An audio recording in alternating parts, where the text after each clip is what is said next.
Hey guys, in this video we're going to talk about the rather obscure Hungarian 29M pistol designed by Rudolf Frommer, a pistol that you probably didn't even know existed. Now before we get into 29M, we need to talk a little bit about the history behind this pistol. And to do that, we're going to start off with Rudolf Frommer, the inventor of this pistol. The first thing you probably think of when you hear Frommer is the Frommer stop pistol. And that's correct, he did invent that. The Frommer stop is the predecessor to the 29M. The 29M replaced the Frommer stop in Hungarian service. Now, Rudolf Frommer, he got into gun design around the turn of the century. He started out with his model of 1901. Probably the most successful of that early lineage is his M1910 pistol, which is just kind of weird looking. Now, of course, in 1912, he comes out with his Frommer stop. Now, the Frommer stop, or the 12M, was a pretty big hit for Frommer. It saw pretty widespread adoption by the Austro-Hungarian Empire. They bought a bunch, they used a bunch during World War II. You could see Othaius's episode on the Frommer stop pistol if you want to know more about it. It's kind of the hallmark of a good firearm designer. They don't just sort of make one hit and then they just sort of stop. They keep producing new designs, they keep innovating. And Frommer was no exception to that. Now, in 1921, he came out with his little baby pocket pistol style. It's 25 ACP, called the Lilliput. Now, with the Lilliput, he introduced a lot of the features that you see in the 29M. I mean, the Lilliput really just looks like a shrunk 29M, pretty much. It's his first, reciprocating slide pistol. So it's a pretty big step up from his previous designs. Now, 25 ACP pocket pistol is not going to be like a huge hit on the military market. Of course, he knew that. So he enlarged the Lilliput and he chambered it at 9x17, which is, we know of as 380 ACP today, which is not an underpowered cartridge by any means, especially, the 9mm Frommer that he had was kind of a spicy 380. So it was no slouch, maybe not the biggest cartridge that you'd want to carry into combat, with today's sort of mindset, but no slouch really for the time. Now, even for its relative small size, it has a 100mm barrel, which is just under 4 inches, which is, it's a pretty nice size for like a compact pistol. The weight is 750 grams, which is 1.65 pounds. So it's not overly heavy. It's not like like a Ruby or anything. In fact, this is just a little bit more than half the weight of a Ruby. So it's not like an overly heavy pistol. It's pretty nice. It's got a 7-round magazine. Obviously, it has that traditional keel release. Real nice, smooth design. I mean, this is just overall a really well-made gun. There's just a lot of, the fit and finish on this gun is really up there with what you might expect from like German guns. Now, kind of the most distinctive visual features or cues of this whole pistol is this kind of enlarged rear section. It is actually a separate piece from the slide that fits together from a little detent, but I'll show you that in a little bit. But it is serrated so you can grab it. Now, because it is extended, there's a tiny little shelf in front of it.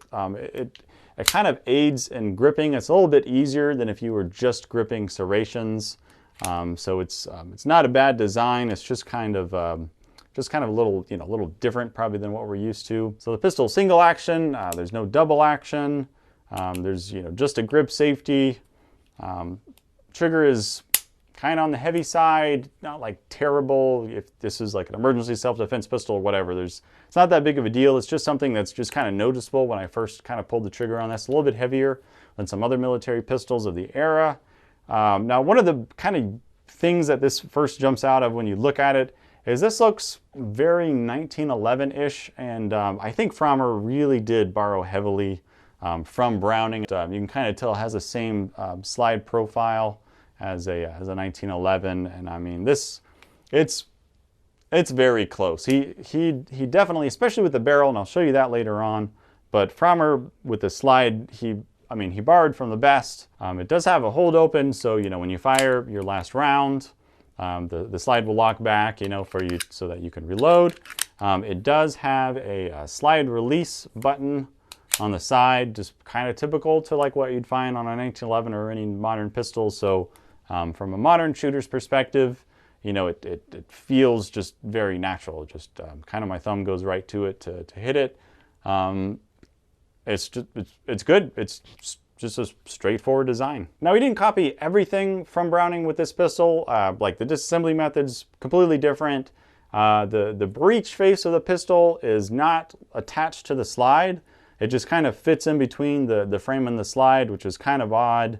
I mean, it's 1929. I don't know why he's designing a pistol with a separate, breech like that. Maybe because he's 61 years old in 1929. I don't know. But this is what he came up with. And from like a modern collectible standpoint, I think it's cool. I like guns that are, different. I don't want a bunch of, guns that are all exactly the same. So from that perspective, it's neat. But it's still a little like, head scratchy. Like, why did he do that? Now, there's a rare variant of the 29M that is in 22. I think they were making these for training purposes, but I didn't really catch on. There's not very many of those, and when you find them, they're crazy expensive. But just so you know, if you're looking at one of these, there's a really slim chance that it might be in 22. If it's a good price, you better buy that, but most of them are going to be in 380 like this one. One of the first things you might notice about the 29M is just this quite magnificent deep blue finish that's on this gun. I mean, this is like a really nice finish comparable to some, really nice commercial guns. The con of that, of course, is that it's really prone to, fingerprints and stuff like that. So it's one of those guns you could just, constantly, wipe down to keep the smears on. And this gun, because it's a military gun, I don't super care about, being smudged up and stuff. So it's a little smudgy. Now right here on the slide, of course we have, the factory and the city that the pistol was made, and then the model number 29M. Now this slide markings differed later on. This is the earlier slide markings. I'll just put the later markings on the screen because it's a bunch of stuff I can't pronounce. But, of course you have, FEG, Budapest. 29M is kind of interesting. That's just how the Hungarians, do all their model numbers with the M afterwards. A lot of countries, like the United States, it's the M1903, it's the M1917, stuff like that. But Hungary just kind of did that the opposite. I mean, it's just arbitrary anyway. Down here on the trigger guard, we have the military acceptance stamp. There's two different ones. This is the most common. There's another one that's E inside of a circle that's not really known what that means. But this is the most common one out there. Here above the left side of the grip, we have the serial number 22211, so a trip and a dub, which is pretty cool. Now, they say that 50,000 of these were made. However, the highest serial number gun found is not above 32,000. So no one really knows for sure exactly how many got made. It's possible that like the initial contract was 50,000 and they didn't actually get all 50,000, before the pistol switched over to the 37M. No telling how many were actually made, but estimate somewhere between, maybe 32,000 or maybe 50,000. Down at the bottom of the grip, we have kind of the typical, lanyard loop or lanyard ring that you'd find on a lot of the military pistols of the era. This one's kind of neat. It swivels. When it's here, my first thought was that this would interfere with the magazine, because it's right there on it. But just from kind of playing with it, it really doesn't interfere with it, because when you go to, hit the release, it just pushes the ring back. So maybe if you had something tight on this, maybe. But just like it is now, doesn't get in the way. Just kind of a neat, just kind of different from most lanyard loops that are on most pistols that you find. Now the magazine that's on this pistol is a 37M magazine. The 37M and the 29M magazines are interchangeable. Really the only difference is the markings here on the bottom of 29M. Also, 29M magazines came with and without this finger rest. So if you see a magazine without a finger rest, it's probably an original 29M mag. I've seen 37M pistols with 29M mags, and obviously, this is vice versa, so they probably just got switched up a lot of times. The utility of this finger rest is kind of dubious. So, without it, gripping the pistol, now I don't have small hands, I don't really have big hands, probably just average. My pinky can just kind of barely get a hold of the gun. It's not too bad. Now, say if you did have bigger hands and you needed this finger rest, it's kind of a weird feeling just having your pinky on it, because there's nothing to like really wrap it around. So it seems to me if you're going to make this big extension on the magazine for a finger rest, why not just make an overall slightly longer magazine and get an extra round or two out of it. Instead of this is just kind of the worst of both worlds. It kind of just adds, bulk to this without any extra capacity. So I'm not a big fan of this finger rest, but it's one of the distinctive things about 29M and 37Ms. You'll see it with this little loop down here. I guess that's just a Hungarian thing. Now the back is just a pretty typical grip safety. It's a single action only pistol. So you kind of need, some safety, I guess. Now, it seems like a lot of military pistols that are single action have some type of, thumb actuated safety.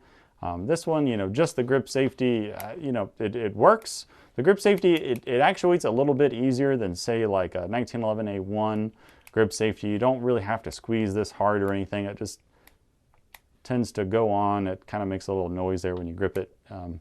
But it's, it works. I'll pull the trigger here without depressing the grip safety and nothing.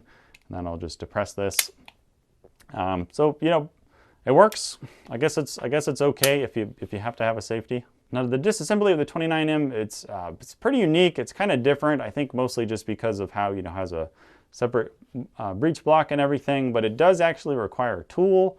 There is a little spring-loaded detent in the back of the slide here. That does need to be pushed down. Now, if you can tell the size reference with my finger, it's really tiny, not just a standard cartridge case or something would do that. Maybe a tip of a rifle bullet might be able to get that. But in order to disassemble the gun, you want to lock the slide back. It helps to have an empty magazine in whenever you do that. Now, we're just going to push that in. I'm going to use a ballpoint pen here. Just going to push in this detent and then rotate this counterclockwise. This is on a pair of interrupted threads here, so that just turns and comes off. And now the rest of this, I'm just going to control the slide going forward when I hit the slide release here. I'm just going to grab a hold of these threads, let this go forward. Now, before I go too much further, this here in the back, this is the breech block, and there's the firing pin inside of it. When I let this go forward, this will just fall out. Because there's nothing really holding it in there. It's not attached to the slide. In fact, it kind of just fits more snugly into the frame than it really does with the slide. Here is the recoil spring. The guide rod, the back of this guide rod goes into a little recess that is right down there. And then the barrel just kind of comes straight back out here. And that's it for the slide disassembly. This barrel is very Browning, blowback system derived. Just has a, four lugs, and that's just how it locks into the gun. Obviously, this doesn't have anything to do with the recoil system. It's direct blowback. It doesn't really have one. This is just how the barrel locks in, sort of for the action. Now, unfortunately, because of YouTube's guidelines, I cannot reassemble this on camera. So I wish I could do that for you guys, but just because of YouTube, I cannot. So I apologize in advance.